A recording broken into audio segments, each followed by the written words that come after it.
Dentro de cada dispositivo que usamos existe un universo invisible, una sinfonía digital que se ejecuta en silencio, orquestando cada acción, cada cálculo, cada bit de información. Pero, ¿quién dirige esta orquesta? ¿Quién es el director invisible que garantiza que el caos se convierta en un orden? Hoy iniciamos un breve viaje para conocerlo, para descifrar los secretos de los sistemas operativos en un muy corto plazo. Mi nombre es Waldemar Tobón y hoy para la clase de sistemas operativos tenemos esta exposición de la actividad número 3. Así que, bienvenidos. Comencemos.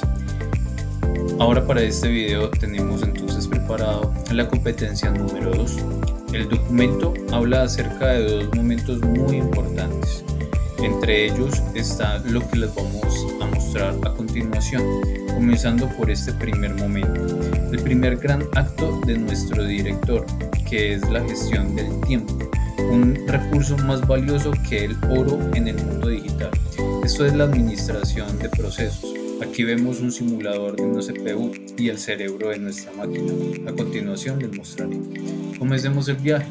Si ustedes pueden observar, acá está nuestro simulador, el cual puedo comenzar a mostrarles como pueden ustedes observar, es una interfaz en donde hay un simulador donde yo puedo generar diferentes acciones. Si vemos al desplegar, vamos a comenzar como por este primer acto. En estos momentos podemos ver uno de los procesos. ¿En qué consiste este proceso? Cada tarea que realiza, desde mover el ratón hasta abrir un programa, es un proceso. Aquí en la cola de listos esperan su turno con un algoritmo denominado FIFO, o en otros términos el first in o el first out. El primero que llega es el primero en ser atendido. Simple, pero no siempre es eficiente. Podemos observar un simulador añadiendo procesos, diciéndole que inicie. Y podemos ver que el primero que existía, el proceso 1, fue atendido, luego el proceso 2 fue atendido y así sucesivamente se va yendo por cada uno de los procesos creados, hasta pasarlos a terminado. Si yo le dejo esperemos a que termine y le doy reiniciar, también hago lo mismo, exactamente lo mismo, añado procesos, pero en este caso voy a elegir uno de los elementos de esta orquesta más importantes. Digamos que es uno de los elementos más avanzados que tiene en estos momentos el director de la orquesta. ¿En qué consiste? Esta parte que es el round robin, el director es el proceso más sofisticado, como les decía, le da a cada proceso una pequeña porción de un tiempo, un quantio, y si no termina, simple, vuelve al final de la cola. Eso crea una ilusión que todo lo que sucede es a la vez, pero damas y caballeros, esto se llama concurrencia. Les voy a mostrar a continuación. Como podemos observar, él va a coger cada proceso, pero inmediatamente, sin terminar, él puede, en una fracción de segundos muy constante, empieza a coger todos los procesos, 1, 2, 3, 4, 5, 6, empieza a cogerlos todos al mismo tiempo. Eso se denomina concurrencia, al tratar de tomar todo esto al mismo tiempo y poder ejecutarlo. Y de esta manera ha terminado. Esto es, digamos que el más avanzado por el momento. Este es, por el momento, el despertar de la multitarea. Bueno, y ahora continuando, debajo de nuestro simulador del despertar de la multitarea, como estamos hablando de la planificación de la CPU, podemos encontrar unas tarjetas que nos contienen una información muy importante acerca de todo este viaje. Este viaje que vemos en el simulador de izquierda a derecha, también con estas tarjeticas, podemos observar que existe uno que se denomina el ciclo de la vida de un proceso, desde su creación, pasando por el estado de listo, ejecución y a veces bloqueo, hasta que aparece su terminación. Cada proceso vive esta odisea completa constantemente. ¿Qué vamos a observar en esta tarjeta? Vamos a observar los procesos ya indicados hace un segundo, en donde nos vamos a dar cuenta de que un proceso es una entidad dinámica que atraviesa varios estados desde su creación hasta su terminación. Obviamente son etapas que se crean en él.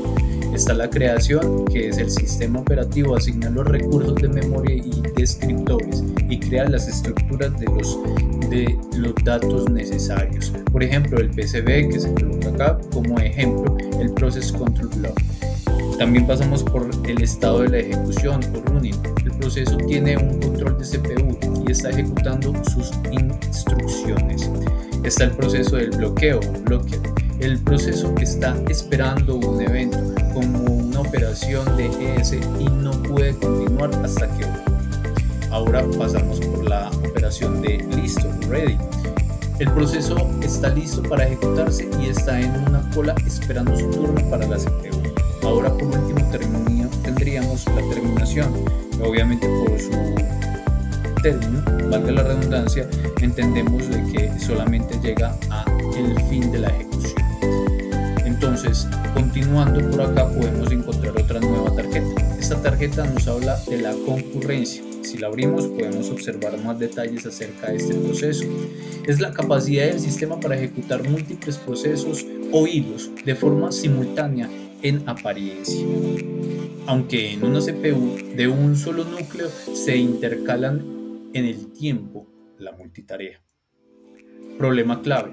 Las condiciones de carrera, race condition, dando el resultado depende del orden impredecible de la ejecución, donde este resultado obviamente está dependiendo de algo que es completamente impredecible.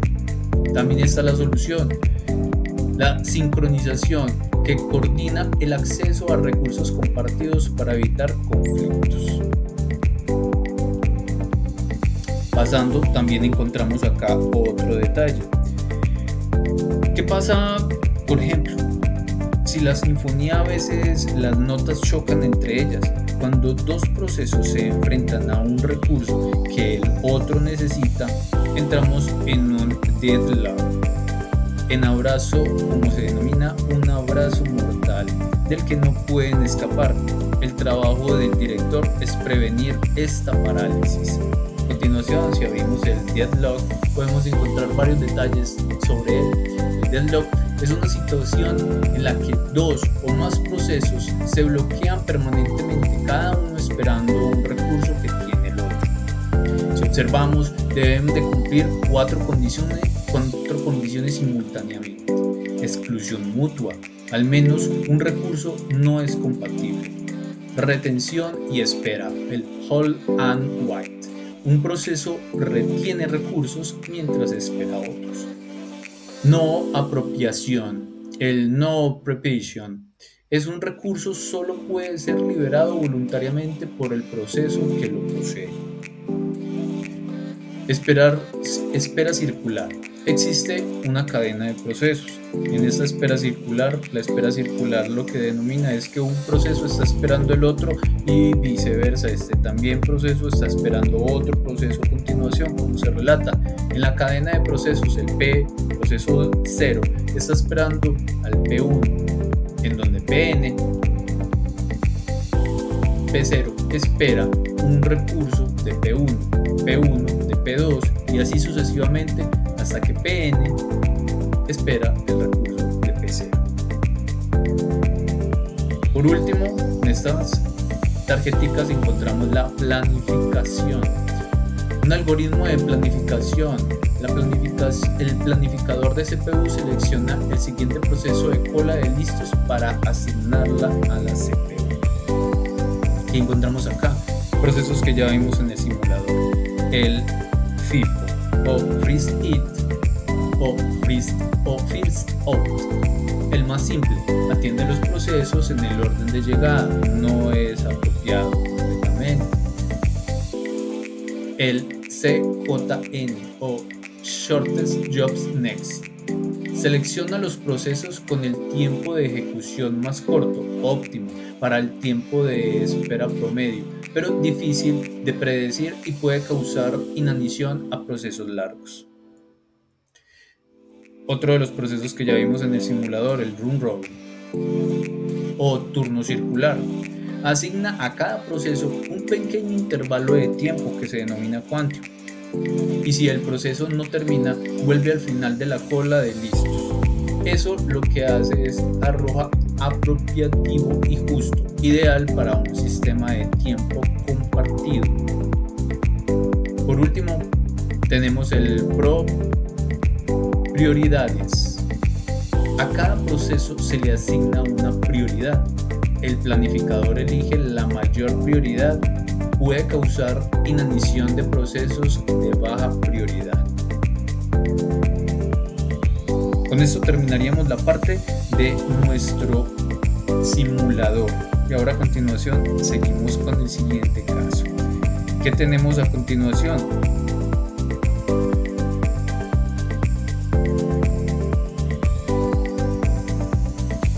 Bueno, ahora pasemos a la segunda fase, que sería el segundo momento en el documento.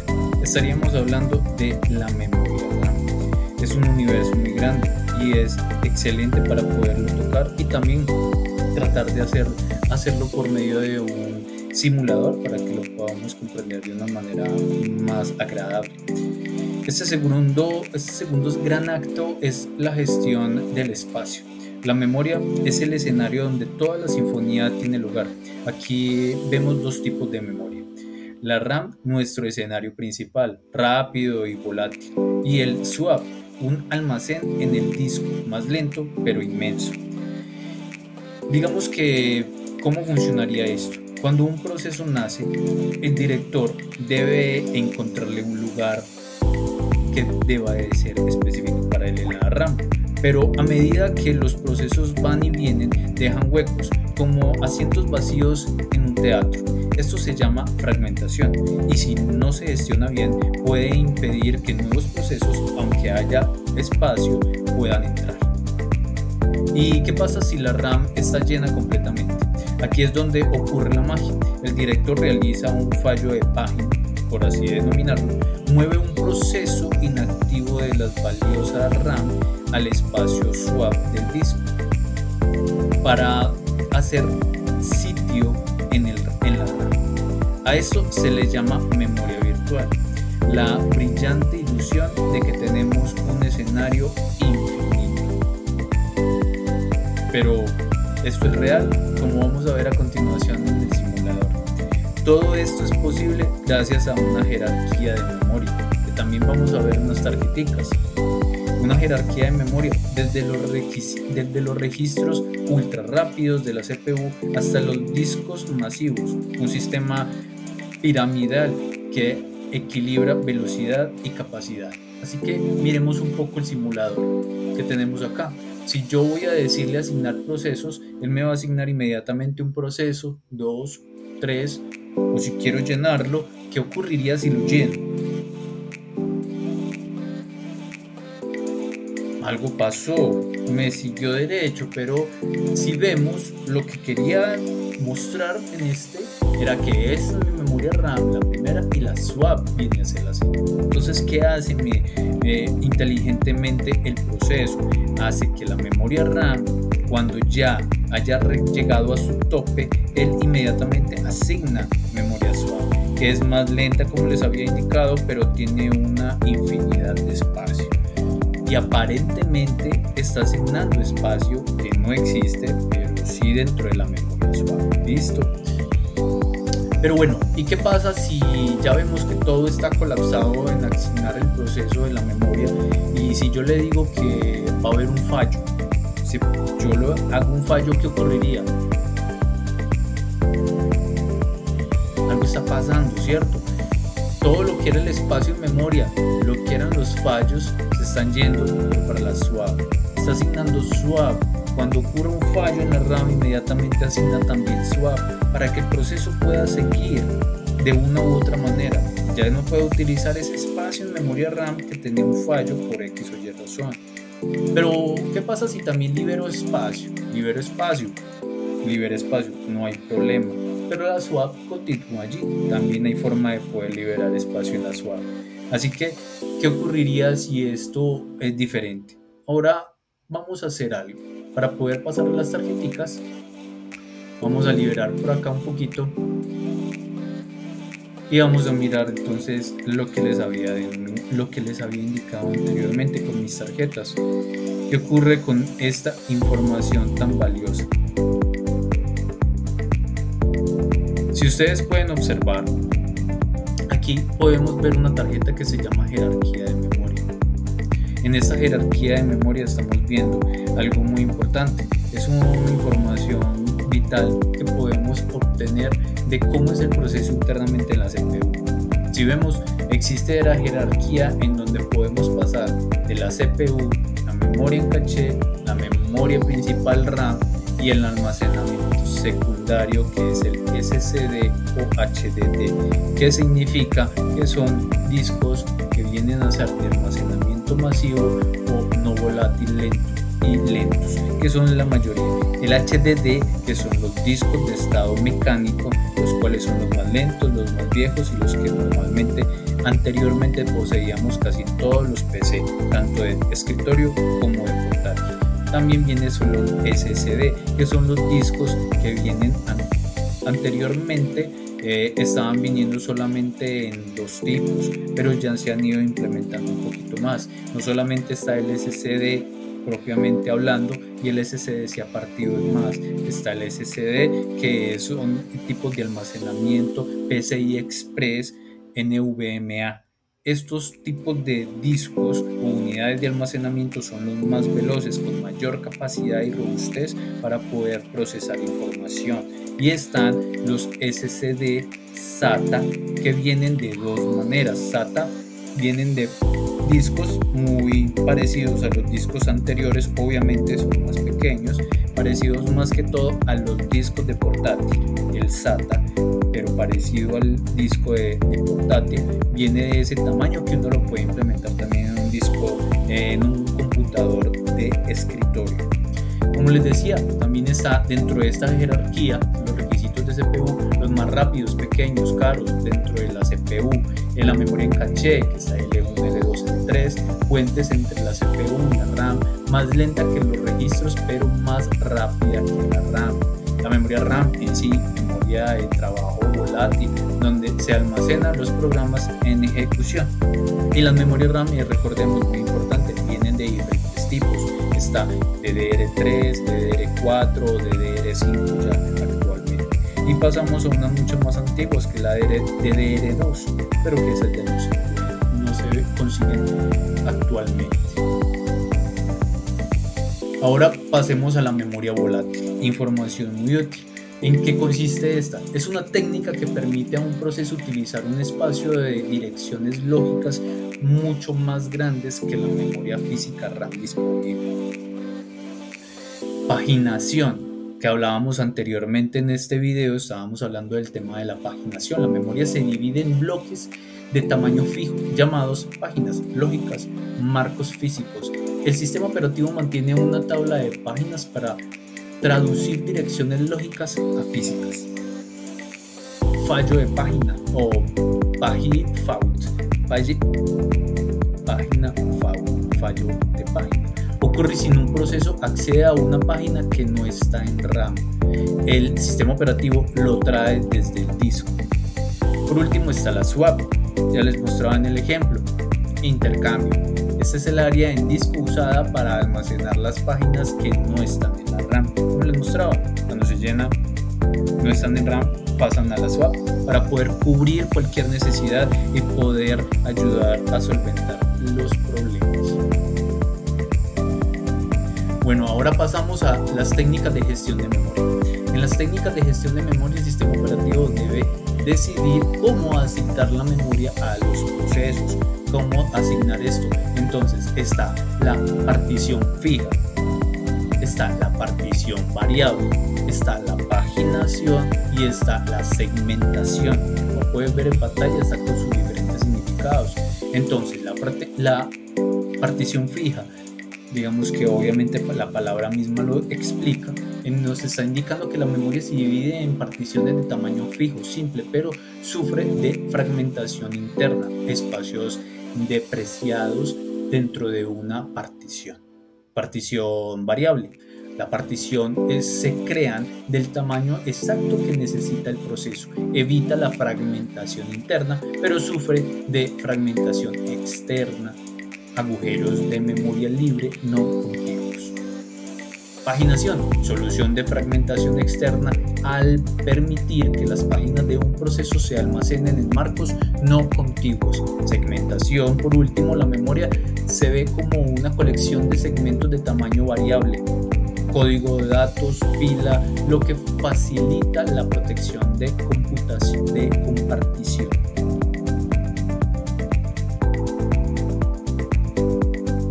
Y por último tendríamos la protección. ¿Qué sería este tema? Protección de memoria. Es crucial para evitar que un proceso se interfiera con otro y con el propio sistema operativo.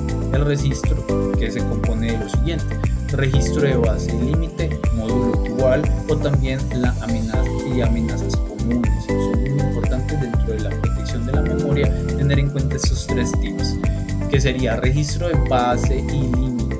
El hardware MMU asegura que cada acceso a memoria de un proceso esté dentro de un registro de base seguro, base más límite. Módulo dual, usuario o kernel. Las operaciones críticas solo se pueden realizar en modo kernel, protegiendo la estructura del sistema operativo.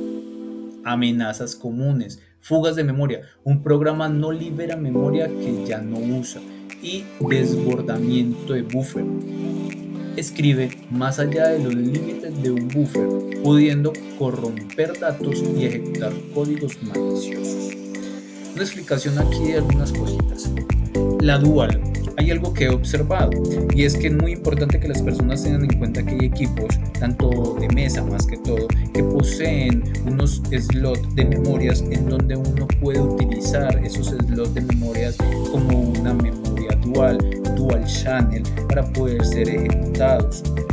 No lo estoy mostrando acá, no lo estoy especificando, pero es muy importante entender también el mecanismo de cómo funciona y que podamos utilizar al 100% nuestra memoria, y que ese slot si sea propiamente y de la manera como nosotros hemos armado o colocado las memorias, podamos estar utilizando el dual channel. Con este terminaríamos entonces este módulo de la parte del simulador de memoria. Y a continuación vamos a pasar a una visualización de concepto clave. ¿Qué es esto? ¿Qué es esta visualización que les tengo acá? Es un simulador un poco interesante, pero tratando de que podamos ver visualmente de una manera más atractiva cómo es el proceso. ¿Listo? El proceso que les tenía, o que ya les hemos venido diciendo desde el comienzo de este video. Visualicemos estos conceptos. Aquí tenemos el viaje de un proceso. Nace en el estado nuevo, pasa a listo, esperando su oportunidad. El director le da acceso a la CPU y entra en la ejecución. Si necesita esperar algo, se bloquea. Una vez listo, vuelve a la cola, y finalmente, cuando su trabajo ha termina y llega a su estado terminado. Valga la redundancia. Así como ustedes pueden observar, ahí se va moviendo el proceso, está esperando, se devuelve a listo, vuelve a la ejecución, da por terminado y vuelve y comienza el ciclo. Así quise demostrarles un poquito cómo era este proceso. Ciclo de vida del proceso, yo lo estoy colocando en el inicio. ¿Listo? Y ahora, ¿qué pasa si le digo a la memoria que me muestre su proceso? Acá les estoy mostrando también una animación de cómo podría ser el proceso internamente de la memoria. ¿Listo? Y aquí el truco del director: la memoria RAM está llena, ¿sí? Se necesita espacio, se elige una página inactiva y se envía al disco de swap. Esto intercambia constantemente. Este intercambio constantemente en el disco es el corazón de la memoria virtual, lo que nos permite ejecutar sistemas complejos en hardware más limitados. Como podemos observar, la memoria RAM y la memoria swap. Y él le va asignando de la memoria RAM a la swap para que inmediatamente pueda seguir teniendo espacio en la RAM, como podemos ver. Bueno, ahora hagamos algo. Les tengo preparado de pronto algo que les pueda gustar. Espero que sí. Es simplemente unas 2 preguntas para ver cómo nos va. ¿Listo? Ahora pongámonos a prueba nuestro conocimiento en una pregunta. ¿Qué condición no es necesaria para un bad log? ¿Qué dirían? ¿Cuál sería la respuesta? En ese caso la respuesta sería la B. Planificación por prioridad. Bueno, ahora la segunda pregunta dice: la técnica de dividir la memoria en bloques de tamaño fijo se conoce como A. Paginación, B. Segmentación o C. Partición volada, variable. ¿Cuál dirían que sería la respuesta? Algo fácil. En este caso, nuestra respuesta sería la A. Paginación. ¿Listo?